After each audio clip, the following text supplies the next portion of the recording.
오늘 14장 1절을 좀 보시겠어요? 사랑을 추구하며 신령한 것들을 사모하되 특별히 예언을 하려고 하라. 이제 13장에서 기본적인 그런 어떤 우리가 신앙생활을 하는데 갖춰야 될 영적인 성품이 사랑이다라는 것을 배웠고, 그래서 다시 은사에 관한 그 본 주제로 이제 화두가 돌아오면서 사랑을 추구하면서 신령한 것들을 사모하되 특별히 예언을 하라고 그렇게 권면하고 계십니다. 예언이라는 것은 헬라어로 프로페테이아라고 합니다. 이 프로라는 것은 앞을 내다본다라는, 앞을 의미하는 것이거든요. 앞니를 이렇게 하나님이 주시는 영감으로 내다보고 그 받은 영감을 회중들에게 선언하는 것이 예언입니다. 근데 우리가 알고 있는 그냥 단순히 어떤 개인사에 뭐 내일 일어날 일을 알아맞추고 이런 것과는 좀 거리가 상당히 있습니다. 비슷한 것 같은데 상당히 있습니다. 이 예언이라는 것은 궁극적으로 하나님의 그 과거부터 시작해서 이제 종말에 이르기까지 이루실 그 구원 역사라는 그 굵은 줄기 안에서 하나님이 행하실 일을 선포하는 것이 예언입니다. 그것이 하나님의 그런 광활한 역사이기도 하고 어떤 민족을 향한 하나님의 뜻이기도 하고 또 개인을 향한 하나님의 뜻이기도 하지만 단순히 그냥 우리의 어떤 당장 내일 뭐가 어떻게 결정될 건지 알아맞추는 그런 개념이 아니라 이유가 있는, 그리고 하나님의 구원의 그런 구원사의 목적이 있는 그런 영감을 선언하는 것이 바로 예언입니다. 신약 성경에 나타나는 예언의 예를 한 가지 말씀드리면, 그 세례 요한의 아버지가 세례 요한이 태어났을 때에 그 예언을 하죠. 이렇게 예언을 합니다. 그 부친 사가랴가 성령의 충만함을 받아 예언하여 이르되 찬송하리로다 주 이스라엘의 하나님이여 그 백성을 돌보사 속량하시며 우리를 위하여 구원의 뿔을 그 종 다윗의 집에 일으키셨으니 이것은 주께서 예로부터 거룩한 선지자의 입으로 말씀하신 바와 같이 우리 원수에게서와 우리를 미워하는 모든 자의 손에서 구원하시는 일이라. 우리 조상을 긍휼히 여기시며 그 거룩한 언약을 기억하셨으니 곧 우리 조상 아브라함에게 하신 맹세라. 우리가 원수의 손에서 건지심을 받고 종신토록 주의 앞에서 성결과 의로 두려움이 없이 섬기게 하리라 하셨도다. 이 아이여 내가 지극히 높은 이의 선지자라 일컬음을 받고 주 앞에 앞서가서 그 길을 준비하여 주의 백성에게 그 죄 사함으로 말미암아 구원을 알게 할 것이다 라고 말씀하죠. 자, 여러분 뉘앙스를 잘 이해하십시오. 이 예언이라는 것이 이제 세례 요한이 앞으로 몇 살에 무슨 학교를 나오고 명문대를 나오고 그렇게 잘 풀릴 것이다, 이게 예언의 특성이 아니라 이미 가만히 보면은 이 신약 성경이 정립되기 전에도 예언의 토대는 언제나 성경 그 자체였다라는 거. 그 사가랴가 예언하는 그 대목도 사실은 구약 성경에 있는 내용을 그대로 가져와서 선언을 하는 것입니다. 근데 이제 자기 아들 세례 요한이 그 성경에 그 계속해서 이어져 왔던 하나님의 약속의 어떤 맥을 이어가는 사명을 감당할 것이다 라는 것을 알게 하는 것이죠. 그러니까 예언이라는 것은 그냥 무당들이 하는 것처럼 막 앞일이 어떨 것이다 무작위적으로 막 쏟아내는 것이 아니라 하나님께서 성경이 기록되기 전에도 성경을 기록하시기 위해서 염두에 두고 하나님께서 일관된 구원 메시지를 전해주신 것을 선포하는 것을 예언이라고 그러고, 또 그것이 구약 성경이 기록됐을 때는 그 구약의 메시지를 받아서 이제 하나님의 구원사가 어떻게 펼쳐질 것이라는 것을 이렇게 선언하는 것이 바로 예언의 특성이라고 말씀드릴 수가 있습니다. 그래서 그런데 이제 성경이 완성된 신약 성경까지 이제 완결된 이후에는 이 성경을 올바로 성령의 비추심을 받아서 올바로 해석해서 전달하는 것, 이것을 예언이라고 말하는 것입니다. 그러면 앞일을 예견하는 그런 것들은 전혀 불가능한 것이냐?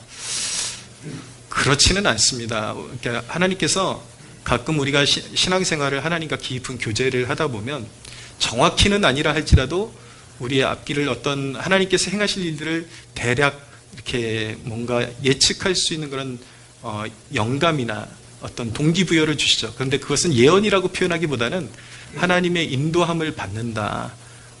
하나님의 어떤 내가 어떤 감동을 받았다 정도로 표현하는 게 좋지, 그것을 예언이라고까지 말하기는 좀 어려운 것 같습니다.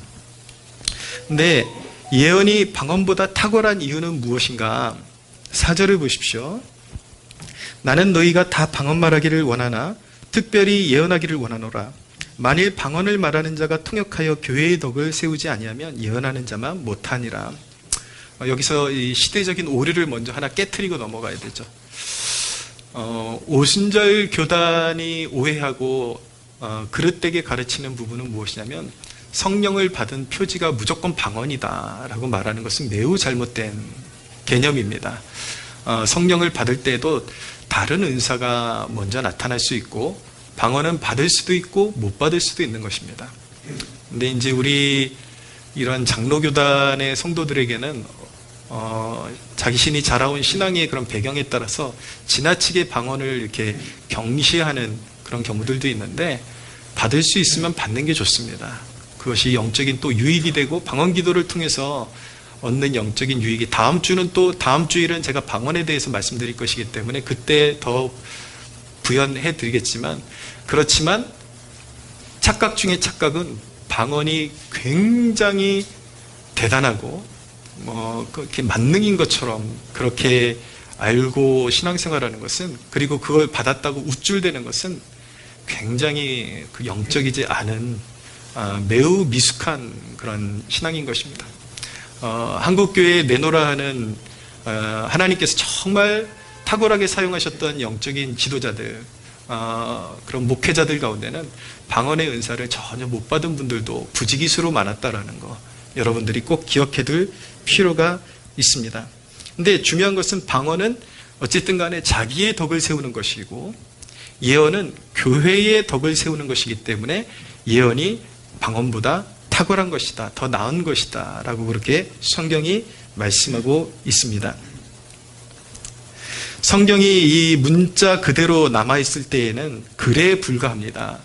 물론 이제 신학적으로 이걸 좀 더 디테일하게 말씀드리면, 이 자체로도 하나님의 말씀에 권위가 있고 자증력이라는 것이 있는데, 이 말씀 자체가 하나님의 말씀에 권위가 있지만, 그렇지만 이 말씀이 어떤 특별한 작용이 없이 그냥 글로 남아있을 때는 그냥 어떤 사람에게 역사하는 면에 있어서 그냥 글에 불과한 것입니다. 그냥 글에 불과한 것이죠. 아무런 감동이 없기 때문에. 그러나 성령의 비추이심 가운데 이 말씀이 선포되어지면 인간의 죄됨이 드러나고, 인간의 마음이나 어떤 상황이 드러나게 되고, 하나님의 뜻이 드러나게 되는 것입니다. 히브리서 4장 12절에서 13절에는 이렇게 말씀합니다. 하나님의 말씀은 살아있고 활력이 있어 좌우의 날선 어떤 검보다도 예리하여 혼과 영과 및 관절과 골수를 찔러 쪼개기까지 하며 또 마음의 생각과 뜻을 판단하나니, 지으신 것이 하나도 그 앞에 나타나지 않음이 없고 우리의 결산을 받으실 이의 눈앞에 만물이 벌거벗은 것 같이 드러나느니라. 정말 이 성경의 말씀이 올바로 해석되어서 성령께서 그 말씀을 딱 붙들기 시작하실 때에 무서울 정도로 사람의 어떤 내면이나 어떤 환경이나 그런 숨은 죄악들을 이렇게 막 끄집어냅니다. 그래서 설교자는 되게 평범한 말씀을 그 주간에 준비한 말씀을 선포하고 있는데, 어떤 사람의 마음 가운데서는 목사님이 혹시 어디서 얘기를 들으셨나? 그러면서 굉장히 찔림을 받고 되게 불편해지고 힘들어지는 그런 일들이 이제 생기는 것이죠. 내 삶을 어떻게 알았지? 이런 일들이 생기게 되는 것입니다. 그래서 그런 어떤 찔림의 결과로 회개를 일으키기도 하고, 또 마음이 무너진 영혼들을 위로하고 격려하며 순종을 일으키기도 하는 것입니다. 그래서 이 기록된 말씀이 정리해서 드리면, 성령의 비추심 가운데, 성령의 역사하심 가운데 예언적으로 말씀이 선포되어지면 그런 회개와 위로와 격려, 그런 도전들이 그 심령 가운데 주어져서 마음에서 변화를 일으키게 되는 것입니다. 할렐루야. 제가 부천에 있던 어떤 교회에서 목사 안수를 받았는데 당시 청년부를 전담해서 사역지를 가게 되었는데 그런 한 전체 교인이 한 200명 가까이 되고 청년들이 제가 갔을 때 한 실제로 모이는 인원이 20명 조금 넘는 그런 공동체였습니다. 근데 가니까 애로사항이 그 교회에 특히 장로님 아들, 딸들이 굉장히 텃세가 심하고 목회자를 우습게 여기고 이제 그 가운데 또 악명 높은 자매가 하나 있었어요. 장로님 딸인데 딱 보면 여러분들 제가 그 자매 데려오면 한 50명 중에 그 자매 여기 섞어놔도 그 자매가 누구게요? 맞춰보라 그러면 딱 맞힐 수 있는 그런 인상을 가지고 있습니다. 얼마나 날카롭고 뭐 이렇게 얘기하면은 뭐 어른이 얘기하거나 목회자가 얘기하면 네 알겠습니다 그렇게 반응하는 법이 없어요. 다 꼬장꼬장 말대답하고 그렇게 힘들게 하던 자매였는데 어느 날은 제가 로마서를 설교하고 있었는데 제가 설교하던 그 본문에 적용에 있어서 묵상을 하다가 그러니까 그냥 막 적는 게 아니라 성령님의 인도하심을 받으면서 오늘은 이런 부분에 대해서 어떤 조심시키고 경고하고 해야 되겠다라는 그런 생각이 불쑥 들어올 때가 있어요. 그러면 이제 소그룹에서 어떤 교회나 이런 일들에 대해서 예배에 대해서 험담하는 일들에 대해서 경고해야 될 필요성을 이제 느끼게 된 거죠. 그런 걸 얘기해야 된다는 부담감이 계속 와가지고 제가 그날 설교에다가 그 주간 설교에다가 소그룹 모여서 교회 비판하거나 그런 어떤 험담하는 내용이나 이런 것들을 나누면 덕이 안 된다. 그런 이제 내용을 이제 적어가지고 예배를 드리기 위해서 내려가는데 제가 안 들었으면 제 마음이 더 편했을 텐데 내려가자마자 어떤 지체가 저에게 그 장로님 딸을 얘기하면서 아무개 누나가 요즘 소그룹만 모이면 그렇게 교회에 대해서 불평을 하고 안 좋은 소리 하고 예배는 왜 이렇게 기냐 뭐 이런 식으로 자꾸 얘기하고 한다라는 거예요.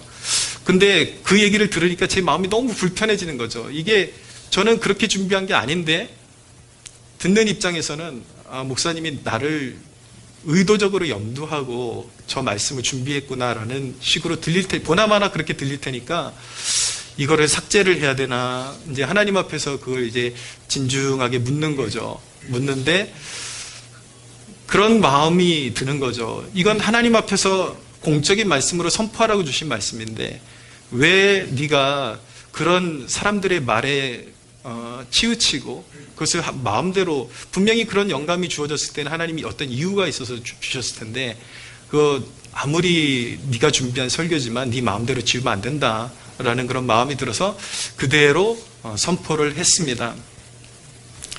근데 이 자매가 워낙 까다로워야죠. 선포하고 나니까 제 마음이 막 가시방석에 앉아 있는 것 같고 이제 예배 끝나고 이제 청년들하고 인사 나누기 위해서 저 뒤쪽에 가 있는데 이 자매가 성큼성큼 저한테 걸어오는 거예요. 얼마나 심장이 두근두근 거리든지요. 저게 또 무슨 말 하려고 나한테 오나. 막 그런 말이 이제 그런 생각이 드는 거죠. 근데 이 자매가 와가지고 목사님 오늘 말씀 정말 은혜롭게 들었습니다. 그러는 거예요.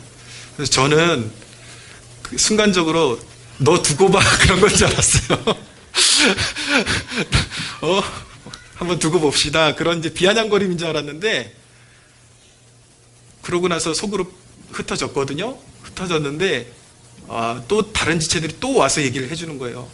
목사님 아무개 누나가 소그룹에서 공식으로 사과를 했어요. 정말 내가 그래도 직분자 딸인데 내가 좀 입이 좀 거칠고 험담하고 본이 되지 못했던 것 같다. 미안하다고. 그렇게 이제 그 자매가 정말 그 마음을 진짜 돌이켜가지고 그렇게 회개하는 역사를 본 적이 있습니다.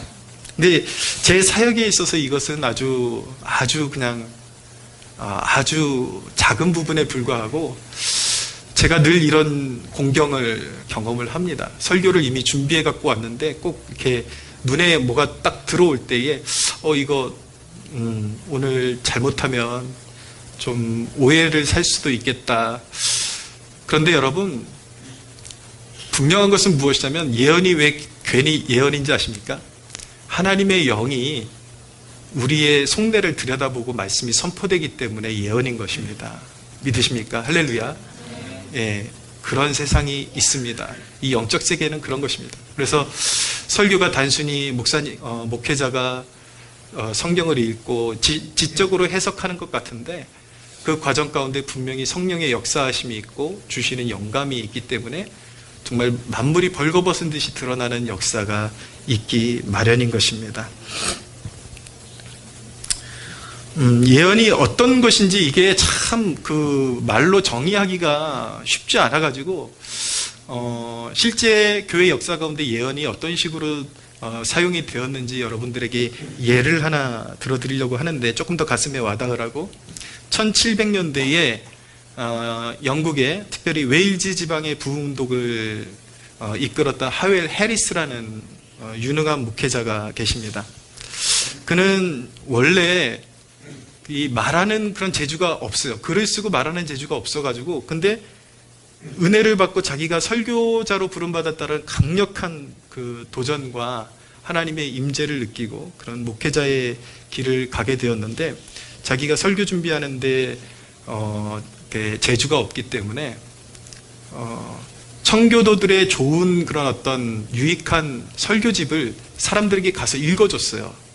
어떤 설교단에 쓰면 책을 펴놓고 읽어줬는데 놀라운 것은 그냥 그 책에 있던 내용이 그냥 읽는 수준으로 선포되는 게 아니라 완전히 새로운 감동으로 사람들 회중들에게 선포되고 또 나중에 그가 고백하는 것은 사람들은 그가 그냥 책을 계속 있는 그대로 읽고 읽는 줄 알지만 눈은 거기 고정되어 있지만 때때로 그는 그 책에 기록되어 있는 내용을 멈추고 순간적으로 주어지는 주께서 부어주시는 감동으로 말씀을 계속 전했습니다. 그래서 책을 읽다가 그렇다고 해서 책 내용과 엄한 내용을 이야기한 것이 아니라 청교도들이 세워놨던 믿음의 기초에 그 어떤 주제에 갑자기 특별히 그 주제를 더 잘 설명할 수 있는 영감이 부어지면 책을 읽는 걸 멈추고 그것을 사람들에게 풀어서 선포를 하는데 그 말씀을 듣고 수많은 사람들이 회개하고 각성하는 역사들이 일어나게 된 것입니다. 그래서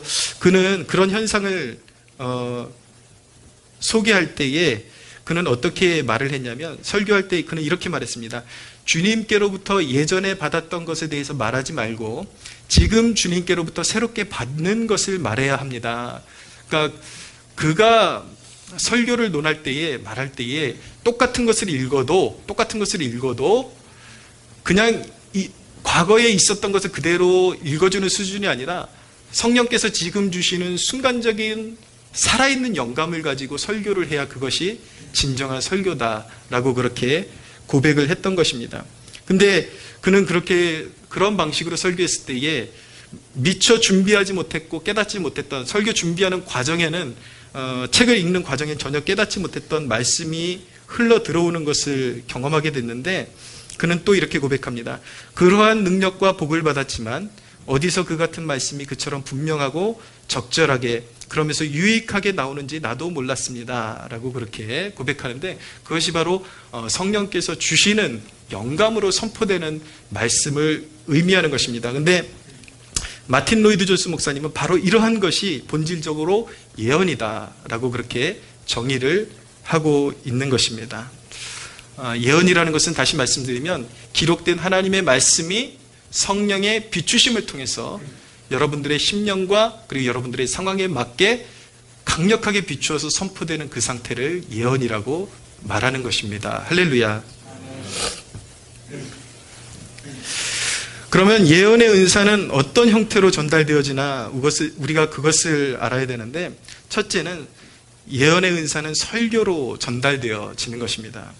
그래서 근본적으로 설교라는 것은 아무나 할 수 있는 것이 아니라 훈련받은 목회자, 공식적으로 신학 과정을 밟고 설교를 어떻게 해야 되고 하나님의 말씀을 어떻게 대해야 되는지에 대해서 전문적으로 훈련받고 그리고 목회자로서 정확하게 부르심이 있다라는 그 기름 부음이 정확히 있는 사람이 할 수 있는 것이 설교인 것입니다. 그래서 첫째는 우선적으로 예언이라는 것은 설교로 전달되어지는 것이고, 두 번째는 성도 간의 말씀을 사용해서 권면할 때도 사용되는 은사입니다. 성도들이 설교할 수는 없죠. 그러나 서로 자기가 받은 그 은혜의 말씀을 가지고 권면할 때에 어쩌면 여러분들에게 이미 예언의 은사가 임해 있음에도 불구하고 자신이 배운 적이 없기 때문에 그를 의식하지 못하고 있는 사람들이 있을 수 있어요. 누군가가 어떤 말씀 받은 거를 이렇게 전달해 주거나, 그것이 거기다 어떤 해석을 붙이지 않아도 너무 어떤 사람의 상황에 잘 맞는 말씀이 이렇게 전달이 되어지거나, 아니면 자기가 받은 은혜를 나누었을 때에 그것이 누군가의 마음에 큰 격려나 어떤 책망이나 위로가 됐다면 그것은 예언의 은사가 그 사람에게 있다라는 것을 의미하는 것이기도 하는 것입니다. 근데 예언의 은사는 성경이 권면하는 바 서로서로가 받아서 서로서로를 권면하는데 사용하기를 원하시는 것입니다. 특별히 셀장들이나 교사들, 이런 직책을 맡은 사람들이 있다면 특별히 이 은사를 더욱 사모해야 할 필요성이 있습니다. 그래서 베드로전서 3장 15절에 너희 마음에 그리스도를 주로 삼아 거룩하고 너희 속에 있는 소망에 관한 이유를 묻는 자에게 대답할 것을 항상 준비하되 온유와 두려움으로 하라고 말씀하고 계십니다. 그래서 항상 우리가 성도일진데 항상 우리 마음에 먼저 누군가에게 전해주려고 말씀을 받는 게 아니라 내게 필요한 말씀을 주십시오. 그래서 그 말씀을 마음에 담고 묵상할 때에 누군가가 힘들어하는 지체가 보이거나 어떤 문제에 당면에 있는 지체가 보일 때에 그러한 것들을 어떤 문자로 보내준다거나 아니면 만나서 교제하면서 자연스럽게 풀어준다거나 이런 것이 예언의 은사를 활용하는 통로가 될 수 있다는 것을 알아야 하는 것입니다. 사랑하는 여러분, 여러분들 마음에 항상 사랑 가득 담은 말씀이 역사하여 여러분의 권면과 위로와 경고를 통해서 흑암에 앉은 울고 있는 영혼들이 빛 가운데로 인도받는 역사가 있기를 축복합니다. 할렐루야.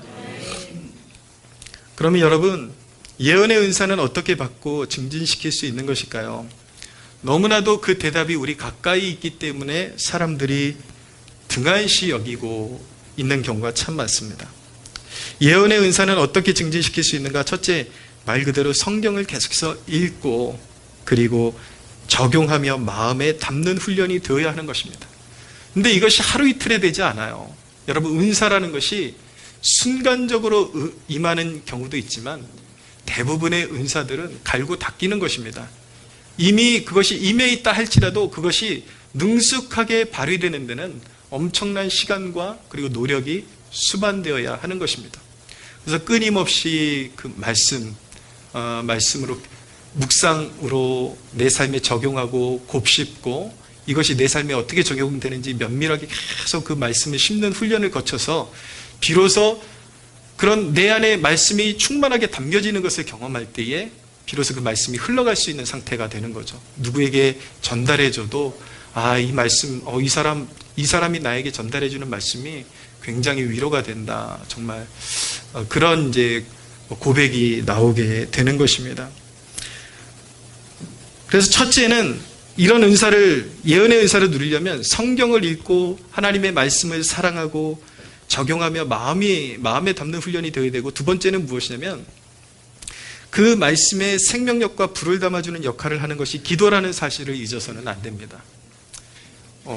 이렇게 신앙생활하면서 가끔 사람들이 좀 경우에 맞지 않는 이야기를 할 때가 있는데, 나는 말씀은 참 좋은데 기도 생활은 나는 별로 그렇게 흥미가 없어 라고 그렇게 말하는 사람들이 있거든요. 그 말씀에 불을 담아주고 생기를 담아주는 것이 바로 기도 생활인 것입니다. 반드시 말씀을 받아 먹으면 그 말씀을 붙들고 기도하는 시간이 있어야, 소위 우리가 이제 불붙은 논리라는 표현을 많이 쓰거든요. 그냥 사람에게 논리나 어떤 상황에 맞지 않게 그냥 아무리 동일한 분명히 성경에 기록된 말씀이라 할지라도 상황에 맞지 않는 말씀을 가지고 막 들이대면서 사람들에게 다가서면은 오히려 그 말씀이 위로가 되는 것이 아니라 되게 무례하게 느껴지기도 하고 사람을 굉장히 힘들게 만드는 도구가 될 수도 있습니다. 그래서 항상 그것이 그냥 지식으로 누군가를 평가하는 말씀이 아니라 살리는 말씀이 되려면 말씀을 묵상하고 항상 기도를 통해서 하나님의 마음이 부어지고 영혼에 대한 뜨거운 열의를 가지고 그런 성령의 비추심을 통해서 말씀이 숙성되어질 때에 그것이 예언적인 힘을 갖고 사람들에게 선포되어진다는 것을 꼭 기억해야만 하는 것입니다. 할렐루야. 그래서 성경을 읽고 묵상하고 적용하는 훈련과 뜨거운 기도 생활이 따라붙어야 되는데 거기에 한 가지 덧붙이자면 영혼에 대한 사랑이 필요합니다. 죽은 말씀은 사람을 살리지를 못합니다. 성령의 역사가 있는 말씀만이 생명의 역사를 일으키는 것입니다. 여러분들에게 에베소 1장 17절에 있는 말씀 읽어드리겠습니다. 1장 17절 이하에 이런 말씀이 있습니다. 우리 주 예수 그리스도의 하나님 영광의 아버지께서 지혜와 계시의 영을 너희에게 주사 하나님을 알게 하시고 너희 마음의 눈을 밝히사 그의 부르심의 소망이 무엇이며 성도 안에서 그 기업의 영광의 풍성함이 무엇이며 그 힘의 위력으로 역사하심을 따라 믿는 우리에게 베푸신 능력의 지극히 크심이 어떠한 것을 너희로 알게 하시기를 구하노라 라고 말씀하고 있습니다.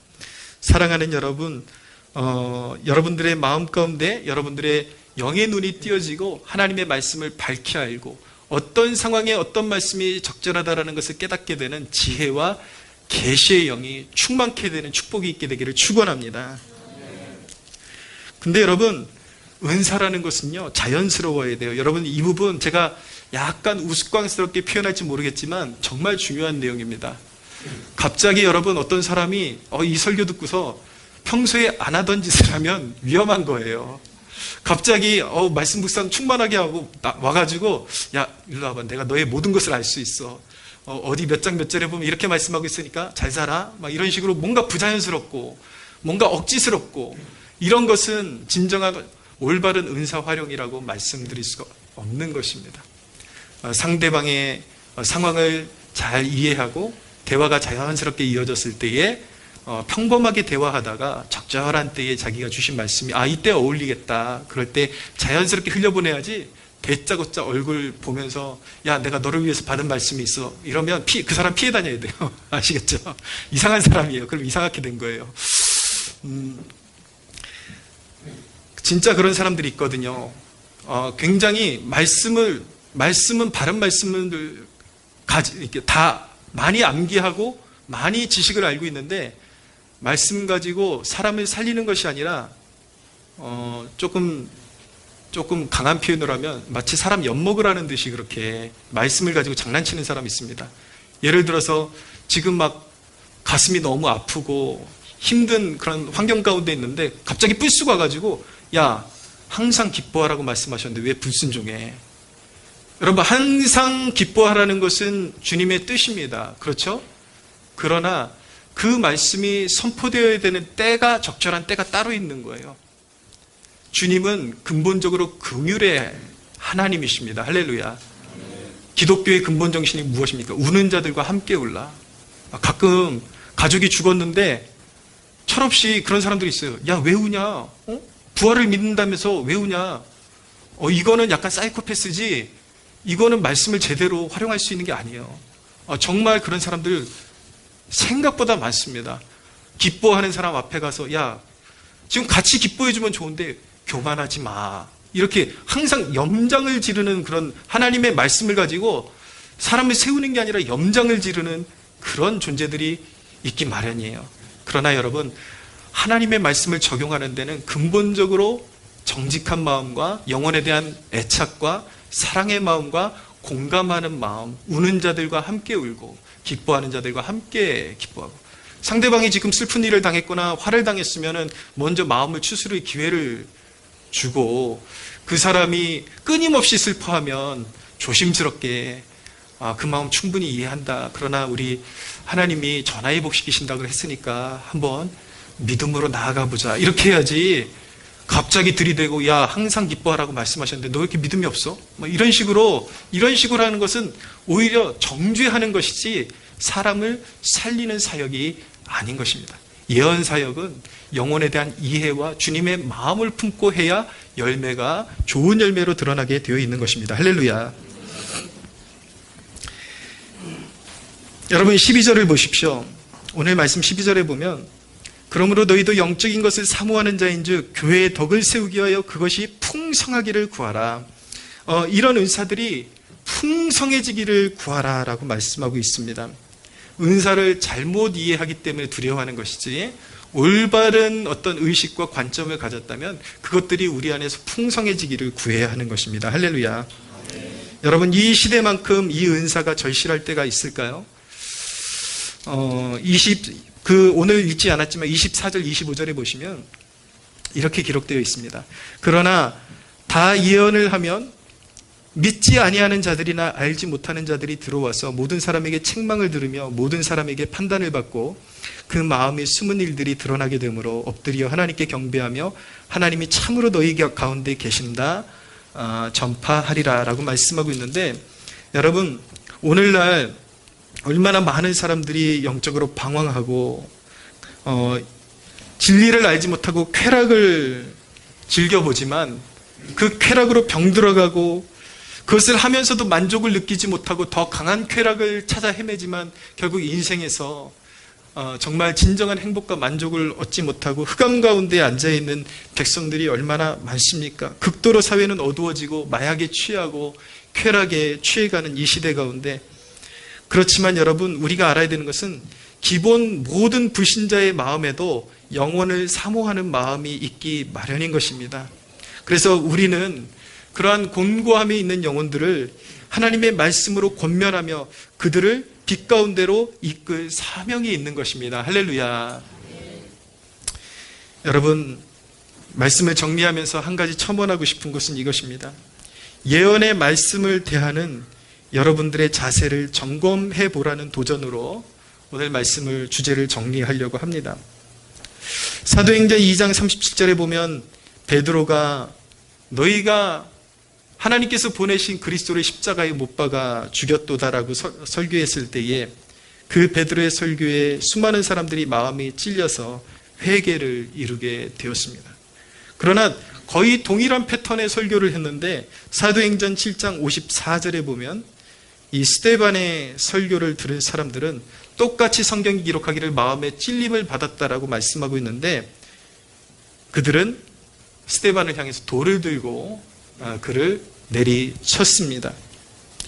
여러분들의 마음이 드러나는 것은 여러분들의 진가, 여러분들의 하나님의 말씀을 향한 진정한 마음이 드러나는 것은 여러분들이 말씀을 들을 때 자연스럽게 동의가 일어나는 그 부분이 아닙니다. 흔히 남의 죄에 대한 지적에 대한 부분은 많은 사람들 안에서 강렬한 동의가 일어나기 마련입니다. 그런데 중요한 것은 무엇이냐면 말씀의 검이 바로 당신의 숨은 죄악을 비추실 때 어떻게 할 것인가.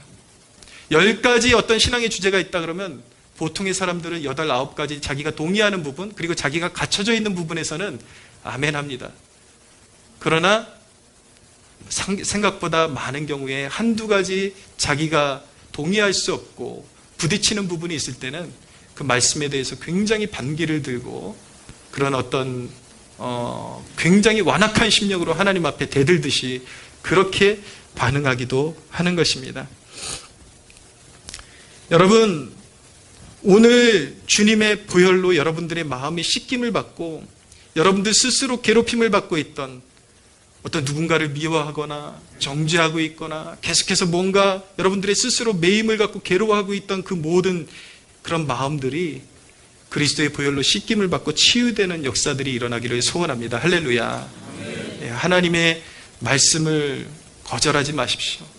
부드러운 마음으로 받고 항상 순종하여 하나님 결실하는 여러분들의 복된 삶이 되시기를 주님의 이름으로 축복합니다. 우리 하나님